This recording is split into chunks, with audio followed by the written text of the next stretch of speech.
రేపు ఆగస్టు 6వ తారీఖు నాడు ఉదయం 10 గంటలకు హైదరాబాద్లోని సరూర్ నగర్ ఇండోర్ స్టేడియంలో టిఆర్ఎస్ పార్టీ తెలంగాణ రక్షణ సేన పార్టీ రాష్ట్ర అధ్యక్షురాలు రాష్ట్ర అధినేత్రి శ్రీ కవితమ్మ గారి నేతృత్వంలో సామాజిక న్యాయం తెలంగాణ సామాజిక న్యాయం విషయంలో ప్రత్యేకంగా సంకల్ప సభను ఏర్పాటు చేయడం జరుగుతుంది। ఈ సభ యొక్క ముఖ్య ఉద్దేశం ఏంటంటే ఈ భారతదేశానికి స్వాతంత్రం వచ్చి దాదాపుగా 78-79 ఏళ్ళు అవుతా ఉన్నది। 76 సంవత్సరాల క్రిందట జనవరి 26 1950న రాజ్యాంగం అమల్లో వచ్చినప్పటికీ కూడా ముఖ్యంగా ఈ సామాజిక న్యాయానికి సంబంధించి ప్రధానంగా ఆర్టికల్ 14 చట్టం ముందు అందరూ సమానులే, ఆర్టికల్ 15 కుల మత లింగ జాతి వివక్షత నిషేధిస్తుంది, ఆర్టికల్ 16 ప్రభుత్వ ఉద్యోగులలో సమాన అవకాశాలు కల్పించాలి, ఆర్టికల్ 17 అంటరానితనాన్ని పూర్తిగా ఇది రద్దు చేస్తుంది, ఆర్టికల్ 21 ఆర్టికల్ ప్రతి పౌరుడికి జీవించే హక్కును ఇస్తుంది, ఆర్టికల్ 23 మరియు 24 పీడింపబడకుండా మరియు బాల కార్మికుల విధానాన్ని నిషేధిస్తుంది, ఆర్టికల్ 38 ప్రజల శ్రేయస్సు కోసం సామాజిక క్రమాన్ని ఏర్పాటు చేస్తూ ఉంది। ఇట్లా ముఖ్యంగా దాదాపుగా ఒక 10 ఆర్టికల్ రాజ్యాంగంలో ఉన్నాయి। ముఖ్యంగా 76 ఏళ్ల క్రితం మరి ఈ రోజు రాజ్యాంగం ఏదైతే మనం చేసుకున్నామో ఈ దేశాన్ని రాష్ట్రాన్ని పాలించడానికి మరి ఈ సమాజంలో ఈ దేశంలో అందరూ సమానంగా స్వేచ్ఛగా రాజకీయంగా సామాజికంగా విద్యాపరంగా ఉపాధి పరంగా అన్ని రంగాలలో అందరూ సరిసమానంగా కులమత వర్గ లింగ భేద లేకుండా జీవించాలన్నదే రాజ్యాంగం యొక్క ముఖ్య ఉద్దేశం। కానీ అనేక కేంద్రాలలో కానీ రాష్ట్రాలలో కానీ అనేక ప్రభుత్వాలు ఏర్పడ్డప్పటికీ కూడా ఇక్కడ దళితులకు కానీ గిరిజనులకు కానీ ఆదివాసులకు కానీ బీసీలకు కానీ మైనారిటీలకు కానీ ముఖ్యంగా గిరిజనులకు కానీ ఇక్కడ సరిసమానంగా ఎక్కడ కూడా చూడబడలేదు। నేటికి కుల వివక్షత ఉంది, నేటికి అనేక రకాల రాజకీయ వివక్షత ఉంది, అనేక వివక్షతలు ఉన్నాయి। కానీ పేదవాడు ఈరోజు ప్రభుత్వ బడుల్లో చదువుతున్నాడు, ఈరోజు రాజకీయ నాయకుల పిల్లలు ఉద్యోగస్తుల పిల్లలు డబ్బున్న పిల్లలు విదేశాల్లో చదువుతున్నారు। ముఖ్యంగా ఇట్లా చెప్పుకుంటూ పోతే ఈరోజు ఒకడేమో 1000 కోట్లు ఎదుగుతున్నాడు, ఒకడేమో తినడానికి తిండి లేదు, ఒకడేమో 1000 ఎకరాలు సంపాదిస్తున్నాడు, ఇంకొకరిని గుంట భూమి లేదు। కానీ ముఖ్యంగా పరిపాలించేటటువంటి ప్రధానులు కానీ ముఖ్యమంత్రులు కానీ కేవలం కులాలకు ఆధారంగా మతాలకు ఆధారంగా తర్వాత ఇట్లా వివక్షతకు మరి చూపించుకుంటూ ఈరోజు పరిపాలన చేయడం జరుగుతూ ఉంది। అందుకని ఈరోజు కవితమ్మ గారు చాలా మంది వారిపైన ఆరోపణ చేస్తూ ఉన్నారు, గతంలో వారు బీఆర్ఎస్ లో ఉండేనని చెప్పేసి। కానీ భారతదేశంలో సొంత పార్టీకి వ్యతిరేకంగా సొంత కుటుంబానికి వ్యతిరేకంగా సొంత అన్నా కాన్స్టిట్యూన్సీ లో కూడా అనేకమైనటువంటి ప్రోగ్రాం పెట్టినటువంటి చరిత్ర వాళ్ళది। కాబట్టి కవితమ్మ గారు వారు బయటకు వచ్చిన తర్వాత బీఆర్ఎస్ వైఫల్యాలను కాంగ్రెస్ వైఫల్యాలను ఈ దేశంలో ఈ రాష్ట్రంలో జరుగుతున్న మరి అసమానత గురించి మాట్లాడడానికే ఈ సంకల్ప సభ ఏర్పాటు చేయడం జరిగింది।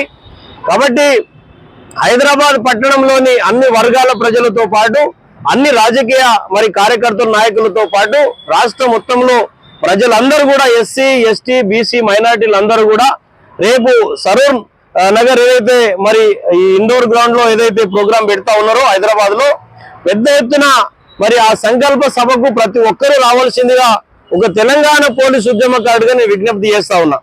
ముఖ్యంగా నేను ఈరోజు ఒక మాదిగా సామాజిక వర్గానికి చెందిన ఒక దళిత కుటుంబంలో పుట్టినటువంటి వ్యక్తిని కాబట్టి ఈరోజు ఒక తెలంగాణ కోసం పోలీసు ఉద్యోగాన్ని కూడా త్యాగం చేసి రాష్ట్ర అసెంబ్లీలో యూనిఫామ్ వేసుకొని జై తెలంగాణ నినాదం చేసినటువంటి నా మీద అనేక జెండాలు మోసిన అనేక పార్టీలో పనిచేసినప్పటికీ కూడా ఇప్పటికి ఒక చిన్న పోస్టు అన్నటువంటి పరిస్థితి।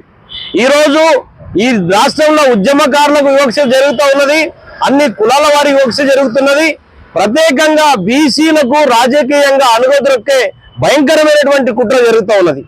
బీసీలకు ఆర్థికంగా సామాజికంగా విద్యాపరంగా ఉపాధి పరంగా ఎదగకుండా బీసీలను ప్రత్యేకంగా ఈరోజు అనగదొక్కేటటువంటి పరిస్థితి ఉన్నది.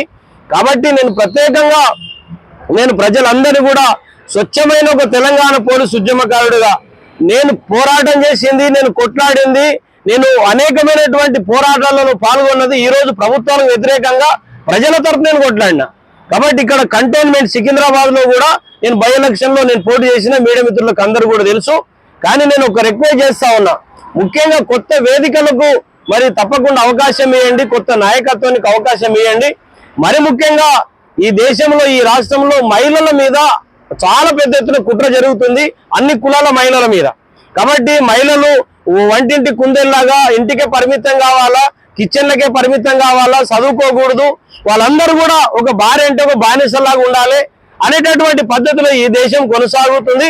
ముఖ్యంగా ఈరోజు ఒక మహిళా నాయకత్వం, ఒక స్వచ్ఛమైనటువంటి మహిళా నాయకత్వం, ఈరోజు ముఖ్యమంత్రి గారి బిడ్డ కవితమ్మ గారు ఒక మహిళగా వారు ఈరోజు బయటకు వచ్చి అన్ని వర్గాల గురించి వాళ్ళు కొట్లాడుతూ ఉన్నారు. కాబట్టి మొన్ననే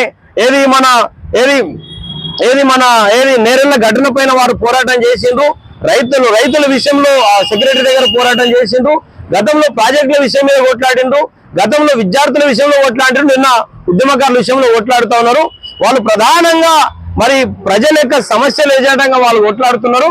కాబట్టి ఇది కూడా అన్ని పార్టీలు, కేంద్ర గవర్నమెంట్ కానీ రాష్ట్ర గవర్నమెంట్ కానీ ఈరోజు ఆర్టికల్ ఏదైతే 10 ఆర్టికల్కి సంబంధించి ఈరోజు సామాజిక న్యాయం గురించి ఉన్నాయో అవన్నీ కూడా తప్పకుండా ప్రభుత్వాలు పాటించాలి. ఆ పరిధిలో వాళ్ళని గౌరవించుకొని అన్ని రంగాలలో అందరూ అభివృద్ధి చెందే విధంగా, సంక్షేమ అభివృద్ధి పథకాలు వాళ్ళకు వర్తించే విధంగా మరి కేంద్ర రాష్ట్ర ప్రభుత్వాలు చర్య తీసుకోవాలని చెప్పేసి వారు పోరాటం చేయడం జరుగుతూ ఉంది. కాబట్టి ప్రతి ఒక్కరిని కూడా నేను అప్పీల్ చేస్తా ఉన్నా, 2 చేతులు జోడించి దయచేసి హైదరాబాద్ నగరంలో ఉన్నటువంటి దళితులు, గిరిజనులు, ఆదివాసులు, బీసీలు, అత్యధిక సంఖ్యలో మైనారిటీలు దయచేసి మీరు అందరూ రావాలని విజ్ఞప్తి చేస్తా ఉన్నాం. నేను ఒక్కటి మాత్రమే చెప్తా ఉన్నా, ఈ భారతదేశంలో ఎవడైతే పుట్టలేదో వాడు హిందూ కాదు, ఎవడైతే భారతదేశంలో పుట్టిండో వాడు ముస్లిం కావచ్చు, హిందూ కావచ్చు, క్రిస్టియన్ కావచ్చు, సిక్ కావచ్చు, ఇసాయి కావచ్చు, ఏ కులమన్నా కావచ్చు, ఏ మతమన్నా కావచ్చు అది. కానీ భారతదేశంలో పుట్టినటువంటి ప్రతి ఒక్కడు ఇక్కడ ఈ హిందువే. కాబట్టి ఈ రోజు హిందువుల మీదే ఇంకొక వర్గము వాళ్ళు హిందూ వ్యతిరేకులు అని చెప్పేసి దాడి చేయడం అనేది ఇది కరెక్ట్ అయినటువంటి పద్ధతి కాదు. నేను మాదిగ జాతిలో పుట్టిన వ్యక్తి, నేను హిందువులు కాదా? మా తాతయ్య పుట్టిండో, మా ముత్తాతయ్య పుట్టిండో, వాళ్ళ ముత్తాతయ్య పుట్టిండో మీరు ఒకసారి ఎంక్వైరీ చేసుకోండి. కానీ ఈ రోజు బడుగు బలహీన వర్గాలు, ఈవెన్ మైనార్టీలందరూ కూడా ఇక్కడ హిందువులే. కాబట్టి అందరినీ గౌరవించుకోవాలి, అందరికీ సమన్వయం చేయాలి. మనమందరం కలిసి ఉన్న నాడే మన భారతదేశం గొప్పగా ఎదుగుతుంది. ఇంకో దేశం కోసం మనం వాళ్ళ మీద కూడా కొట్లాడే అవకాశం ఉంటుంది. ఇక మనమే చిరిగిపోయిన ఇస్తర్లాగులా కొట్లాడుకుంటే ఇంకోటి వచ్చి మన మీద దాడి చేసినట్టు అవుతుంది. కాబట్టి హిందూ, ముస్లిం, సిక్, ఇసాయి మనం అందరం కూడా హిందువులమే. మనం అందరికీ సమన్వయం జరగాలన్నదే తెలంగాణ రక్షణ సేన పార్టీ ఉద్దేశము, కవితక్క గారి ఉద్దేశము. కాబట్టి దయచేసి మహిళా నాయకత్వము శ్రీమతి కవితమ్మ గారి నాయకత్వాన్ని బలపరచండి. టీఆర్ఎస్ రక్షణ సేన, తెలంగాణ రక్షణ సేన పార్టీ పెట్టబోయే ఏదైతే సామాజిక న్యాయం సంకల్ప సభ ఏదైతే పెడతా ఉన్నారో దాంట్లో మేధావులు, ప్రొఫెసర్లు, పెద్దలందరూ పాల్గొంటా ఉన్నారు. ప్రజలందరూ కూడా కుల మతాలకు అతీతంగా పెద్ద ఎత్తున పాల్గొని ఈ కార్యక్రమం విజయవంతం చేయాలని మీకు అందరు కూడా సవినంగా స్వాగతం తెలియజేస్తూ జై తెలంగాణ, జోహార్ తెలంగాణ అమరవీరులకు. Thank you.